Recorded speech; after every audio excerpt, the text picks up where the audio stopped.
I always figured if my marriage ended, it'd be loud. Screaming, crying, doors slammed. Maybe even some dramatic walkout in the rain. I imagined heartbreak would feel like glass shattering, messy, painful, unforgettable. But when my wife, Laura, looked up from her dinner plate one evening and said, "I don't think I'm happy anymore," everything inside me just went still. No tears, no yelling. I didn't even flinch. She stared at me, almost like she was waiting for a cue. Maybe she expected me to reach across the table, beg her not to give up. Maybe she thought I'd start making promises, pulling out some grand speech about love and second chances. But I didn't do any of that. I just set my fork down, wiped my mouth, and asked flatly, "Is there someone else?" She paused just for a heartbeat, but I caught it. A flicker of something on her face. Surprise?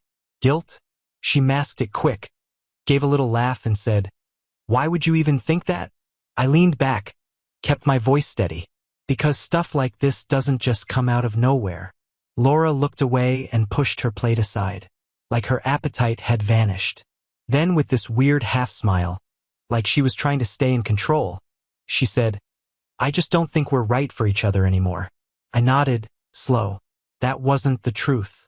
It wasn't about compatibility. It was about her checking out. I saw it now, the late nights at work, the new obsession with fitness, the way her phone always stayed screen down. I didn't need a confession. I already knew. She was gone. And, surprisingly, so was I. She was watching me again, waiting, probably bracing for an argument or some dramatic plea. Instead, I stood up, grabbed our plates, and headed to the sink. "All right," I said. She blinked. "What?" I turned on the water, started rinsing the dishes. "You want out? Then go." That's when her face changed. This wasn't how it was supposed to go. She must have played this scene out in her head a dozen times. Me falling apart, begging her to stay, laying on guilt like syrup. Instead, I was making it easy. I could almost hear her thoughts. "Wait, why isn't he fighting for me?" She shifted in her seat. Some of that fake confidence faded. "I mean, I'm not saying I'm walking away right now. We've been through a lot." Now she was hedging, trying to keep her options open. By time, probably wanted to ease into the next chapter without burning the current one just yet. I turned off the faucet and faced her. "You already left, Laura?" I said, drying my hands. Her breath caught. "That's not fair." I gave a half smile. "Fair? You came to this conversation with your mind made up. I'm just accepting it." She pressed her lips together, searching for a comeback. But there wasn't much to say. "I didn't say I was moving out tonight," she said finally. There it was, the stall tactic. She wanted a grace period, a soft landing, maybe a few weeks to figure out if the other guy, whoever he was, would stick. But I wasn't going to be her backup plan. And I sure as hell wasn't going to be her safety net. I walked right past her and headed down the hallway. She didn't follow, not at first, but eventually her curiosity must have caught up with her. "Where are you going?" she asked, her voice careful, like she already knew the answer but hoped she was wrong. I didn't say a word, just stepped into the walk-in closet, yanked down one of the big suitcases, and laid it open on the bed. When she finally poked her head in and saw what I was doing, her eyes went wide. "Wait, what are you doing?" I kept folding. Her shirts, her sweaters, her favorite jeans, all getting packed neatly, one by one. "Helping you get started," I said. She froze. The confidence she had 10 minutes ago, gone. Just like that. This wasn't the script she'd written in her head. I wasn't groveling. I wasn't falling apart. I wasn't even raising my voice. I was just letting go. "Ethan, hang on," she stammered. "Can we at least talk about this?" I looked up. "Talk about what, Laura?" She glanced at the half-filled suitcase, clearly rattled by how fast everything was shifting. "I don't want to make any rash decisions." Of course she didn't. She wanted time, wiggle room, a few weeks to feel things out with whoever else was in the picture while keeping one foot planted safely at home. But I wasn't going to be her plan B. I zipped the suitcase halfway shut and looked over at her. "I'll be in the guest room tonight. Take however long you need to pack the rest. Her mouth opened like she wanted to respond, but nothing came out. I walked past her, grabbed a pillow from our bed, and quietly shut the guest room door behind me. And for the first time in what felt like forever, I could breathe. No more pretending. No more trying to hold together something that was already broken. I didn't have to prove myself to someone who'd already stopped seeing me. I didn't have to beg to be enough. I was done. And Laura? She was about to realize just how badly she'd miscalculated. That night, I laid on the guest bed, staring at the ceiling, waiting for the gut punch I figured was coming. I expected to feel crushed. Lost. Like my world had caved in. But that wave of pain? It never showed. Instead, I felt clear. For the first time in years, everything finally made sense. The pieces all fit. Her hesitations, her non-answers, her need for time, it wasn't new. It wasn't sudden. This had been brewing for a long while. I just didn't want to admit it. Now, though, I saw it. The shift had been slow, quiet, easy to ignore at first. She used to light up when I walked in the room, eyes soft, smile easy, like she was happy to see me no matter what she was doing. But somewhere along the way, that stopped. Our exchanges turned cold. Rushed greetings. Empty pecks on the cheek. Conversations that felt more like to-do lists than connection. Then came the secrecy. Her phone habits changed. She always had it on her, screen turned down. If it buzzed, she'd glance at it quick, then slide it away like I wasn't supposed to see. I told myself not to worry. Told myself we had trust. That I didn't need to snoop because we respected each other's space. But trust isn't about staying in the dark. It's about honesty. And the truth? She'd stopped being honest with me a long time ago. You can ignore the signs for a while, tell yourself it's nothing, just stress, just work, but deep down, you know. You always know. The late nights started creeping in. Laura had always worked long hours, but she used to text me excitedly throughout the day, telling me how she couldn't wait to come home. Then, one day, those texts stopped. At first, it was a late meeting here and there. Then it became routine. Running behind, don't wait up. Out with the team, grabbing drinks. Big project due, won't be home till late. It wasn't the hours that stung, it was how distant she became. She stopped checking in. Stopped asking about my day. Stopped acting like being home with me mattered. And whenever I asked about it, she'd snap back like I was accusing her of a crime. You seriously don't trust me, she'd say. You're paranoid. Not everything revolves around you, Ethan. Back then, I wondered if I was the problem. Maybe I was too needy. Maybe she just needed space. I convinced myself she'd come back around. But lying in that guest bed, staring at the ceiling, the truth finally landed like a punch to the gut. I hadn't been losing her. I'd already lost her. And she'd been gone for a long time. I thought about how it all started, how we met at a party neither of us wanted to attend. Just two people trying to be polite until the night was over. But somehow we found each other. She was fearless, sarcastic, full of fire. She dragged me to the dance floor even though I danced like a drunk toddler. We laughed until our ribs hurt. Talked all night. That was the moment I knew this woman, this energy, I wanted it forever. And for a while, we had it. Weekend getaways, lazy Sundays, long conversations that spiraled from goofy jokes to deep talks about childhood trauma and future dreams. She wasn't just my wife. She was my best friend. Then she wasn't. There was no explosion. No betrayal I could point to. Just the slow drift, like watching the tide pull back and realizing your feet aren't in the water anymore. She stopped laughing at my jokes. Stopped reaching for me in public. Stopped seeing me at all. Maybe she got bored. Maybe someone else caught her eye. Or maybe she was just waiting for me to say it first so she wouldn't have to be the bad guy. In the end, it didn't matter. I was done being the only one trying. A soft knock on the guest room door yanked me out of my thoughts. I didn't answer. Another knock. Then her voice, cautious. Ethan? I sighed and rubbed my face. Yeah? A pause. Then, can we talk? I sat up but didn't move. About what? Her tone changed, softer, unsure. I don't want things to be like this. I gave a short, humorless laugh. Like what, Laura? You walking away and me just letting it happen. She exhaled. I could hear the frustration rising. I didn't think you'd give up this fast. And there it was. She wanted resistance. She wanted emotion. She wanted to be wanted still. I stood, walked to the door, and opened it just a crack. She was standing there with her arms crossed, a storm of confusion and irritation on her face. I looked at her, expression flat. You made your choice, I said. I'm just clearing the path. She swallowed hard. So that's it? Just like that. I leaned against the doorframe, voice steady. Sure, I could fight for you. Plead. Try to change your mind. But let's be real, would it change a thing? She looked down. I don't know. I gave her a small, knowing smile. I do. Her mouth opened, then closed. Nothing to say. No more control. And for the first time I saw something shift. Regret. Not full-blown remorse, but the first flicker of it. But it was too late. I had opened the door. She just didn't expect me to walk through it without her. The next morning I woke up early. Not because I was restless, but because I finally felt peace. The weight on my chest was gone. My mind was quiet. For once, I didn't wake up wondering what I could have done differently. And I didn't have to wake up next to someone whose heart had already left the room. I could hear her moving in the bedroom, drawers sliding open, clothes being folded, the faint zip of a suitcase being closed. She was leaving, and for the first time I didn't feel abandoned. I felt free. She wasn't careful. No last-minute second thoughts. She moved around the bedroom with this sharp, irritated energy, like the act of packing itself was pissing her off. But I didn't offer to help. I didn't check in. She made her choice. I was just letting her live with it.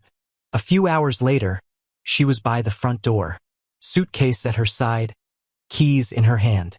I was at the kitchen table, sipping my coffee, scrolling through my phone like it was just any other morning. She cleared her throat. Well, I guess I'm heading out. I looked up and gave her a small nod. Take care. Her fingers tightened on the handle. That's it? That's all you've got to say. I let out a slow breath, leaned back in the chair. What do you want, Laura? A big scene? You want me to say I'm shattered? That I'll be sitting by the phone waiting for you to change your mind? Her lips parted. But she didn't answer. I shook my head. I'm not going to beg. You want it out. Doors open. Something flickered in her expression. Maybe regret. Maybe just confusion. But she masked it fast. She grabbed her suitcase, stepped outside, and paused at the car, turning back one last time. I didn't move, didn't chase her, didn't even stand up. I just took another sip of coffee and watched her drive away. That was it. 5 years of marriage. Over in the span of a goodbye with no tears. And honestly, I expected to feel something, grief, maybe relief, maybe anger. But all I felt was calm. She thought I'd fight for her. Thought I'd fall apart. Thought she held the power. But the truth? She had just walked away from the best thing in her life. And she was about to find that out the hard way. Days passed. Then a week. Then 2. I didn't reach out. Didn't ask mutual friends how she was holding up. I put the focus back on me. Started hitting the gym first thing every morning. Took on extra hours at work. Reconnected with old friends I'd drifted from. And somewhere along the way I started thriving. And just like clockwork, she noticed. She didn't text me, but I could feel it. She never unfollowed me, no, she watched everything. Every gym post. Every story of me out laughing with people. Every photo where I looked calm, alive, free. And I knew it was eating at her. Then came the night I saw her again. Unexpected, casual. I was at a get-together at a buddy's place. Backyard lit up, drinks flowing, good music, good people. I walked in mid-laugh, beer in hand, and there she was, standing by the fire pit. She saw me instantly. Our eyes met, and I sighed. Her face said everything. That mix of hesitation, regret, confusion. Like she was watching a ghost of the life she thought I'd lose without her. But I didn't give her anything. No reaction. No bitterness. Just moved through the crowd, catching up with people, smiling, living. She waited about an hour before making her move. Hey, stranger, she said, walking up like nothing had happened. I sipped my drink. Hey, she gave a soft laugh, shifting on her feet. Didn't know you'd be here. I met her eyes. Does it matter? Her smile cracked. No, I just didn't expect it. There it was, that edge in her voice. That little note of vulnerability she tried to hide. She'd expected me to be wrecked. To be avoiding places like this. To be curled up somewhere feeling sorry for myself. But instead I was good. Better than good. I let the silence hang for a moment, then asked, So, how's life treating you? Her posture stiffened just a touch. It's fine. I gave a slow, deliberate nod. Glad to hear it. Then I turned away, left her standing there in the middle of the party with that empty look on her face. And in that moment, I knew the regret had finally caught up to her. She thought she'd leave and upgrade, thought she'd find more excitement, more passion, more something. But all she found was a quiet space where I used to be. And the best part? I didn't have to do anything for her to feel it. She walked out. She made that decision. And now she was living with it. I never cared much for revenge. Not the dramatic kind, anyway. No loud confrontations. No airing out dirty laundry. No turning friends into enemies just to make a point. That was never my style. If there's one thing I've learned, it's that the most powerful kind of payback isn't about making someone feel small. It's about making yourself feel whole again. The best revenge? It's living a life so solid, so fulfilling that they can't help but regret letting you go. And that's exactly what I set out to do. I poured myself into the gym like my sanity depended on it. Heavier lifts, longer runs. Every drop of sweat wasn't driven by bitterness, it was powered by freedom. For too long, I'd been standing still, trying to please someone who'd quietly stopped choosing me. I had let myself drift mentally, emotionally, even physically. Not anymore. I got sharper, stronger, more focused. I reached out to old friends I'd let slip away. We started making memories again, road trips, new spots to eat, spontaneous weekends that reminded me what life looked like before I shrank myself to keep someone else happy. And it wasn't just social. At work, I was on fire. Without the emotional drain of a collapsing marriage, I started thriving. My productivity spiked.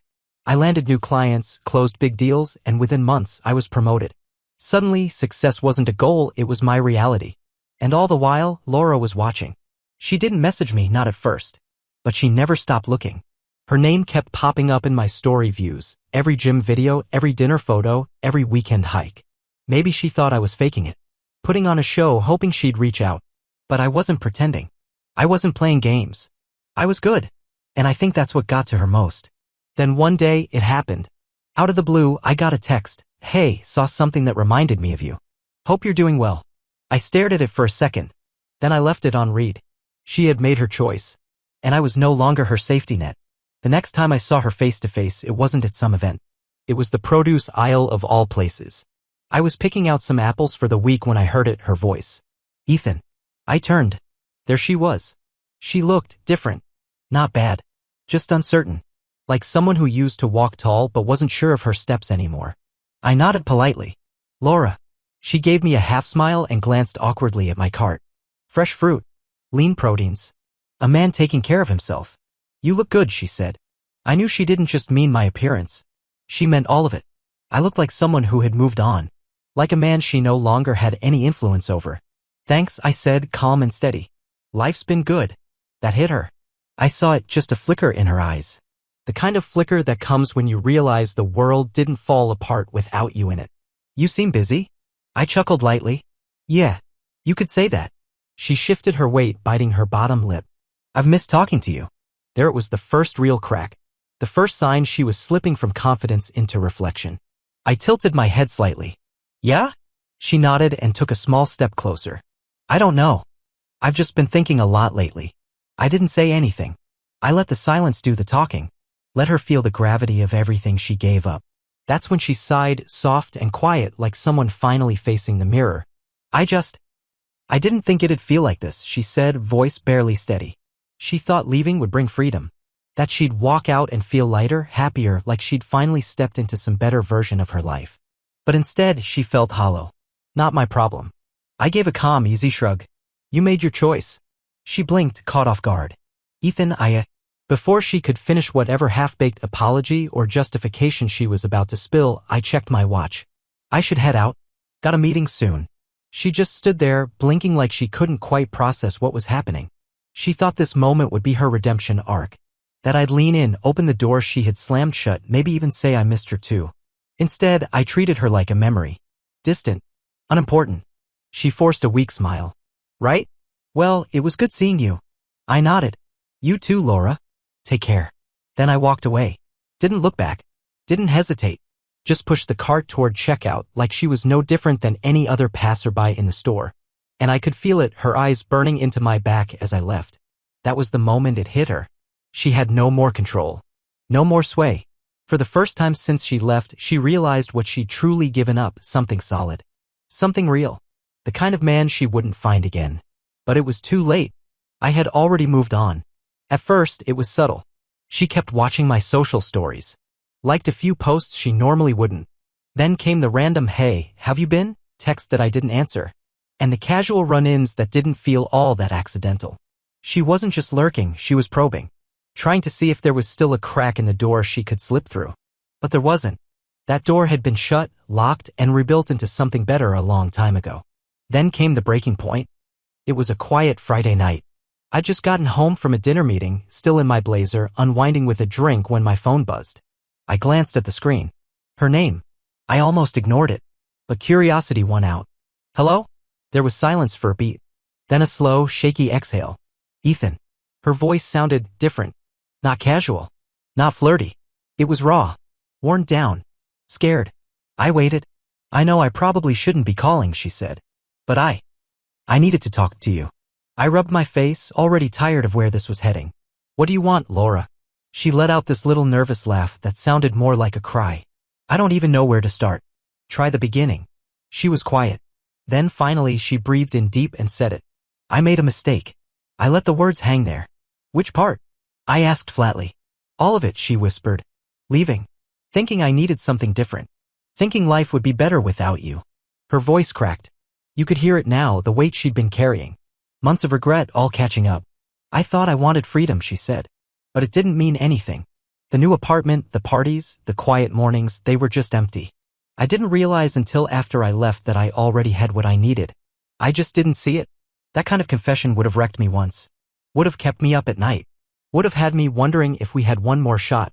But not anymore. She sniffled, barely holding it together. I miss you, Ethan. I closed my eyes for a second. Then said the only truth left. No, Laura. You miss the comfort. You miss the security. You miss knowing I was always going to be there. Then I paused, opened my eyes. But you don't miss me. And that's when she finally understood. She didn't leave a man who failed her. She left a man who had already started becoming something better. And that man? Was never going back. Did you? She started, but her voice cracked. Did you ever think about giving us another chance? I let out a quiet, humorless laugh. That's one way to put it. There was a pause, heavy, tense. Then she whispered, is there any chance? Any chance at all for us? I closed my eyes for a second. Let the silence settle around me. And then I told her the truth, the one thing she needed to hear, even if it broke her. I gave you a clean way out, Laura. No drama. No bitterness. Just a door you could walk through. Another pause. Then I said the words that finally ended it for good. I'm not the kind of man you get to choose twice. She let out a shaky breath like I had just taken the air out of her lungs. For the first time, she felt the weight of what she had done. Not just leaving, but betting against something real. And losing. I could hear her struggling to hold it together, scrambling for words, searching for anything that might patch the hole she'd torn through both our lives. But I was already gone. There was nothing left to save. So I ended it, simple and final. Take care, Laura. Then I hung up. I sat there for a while, just staring at my phone. Waiting to feel something: grief, anger, nostalgia. Anything. But there was nothing. No sadness. No sting. No regrets. Just peace. Because in that moment I realized I didn't win by hurting her or proving her wrong. I won because I let go. And she? She was left with nothing but silence and the echo of a decision she could never take back. That was her real punishment.